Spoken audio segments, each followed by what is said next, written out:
I am Owen. I work in the flood risk and infrastructure team, and we look after our flood assets and trash screens. I've been working with Conwy County Borough Council since 2014, just after the significant flood events in December 2013. There are 6 people in the flood team, but during significant flood events we were backed up by other officers in the flood risk and infrastructure team, open spaces and the response team.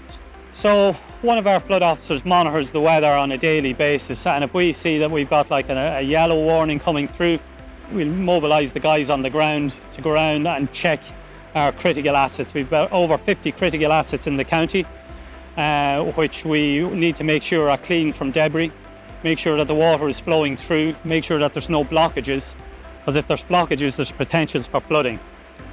So they're the days before the event, and then if there's a storm event and it's raining really heavily, we'll have guys on the ground during that event. If an out-of-hours officer or the senior flood risk officer will monitor the event, he'll take phone calls from our call centre, take phone calls from members of the public, monitor social media, making sure that our assets are clear. If he identifies areas where there may be problems, and in Conwy we have plenty of flood hotspot areas, he'll direct the appropriate response, whether that be Conwy County Borough Council employed staff direct, or if needs be, sometimes we have to employ external contractors who come and help us out during significant events.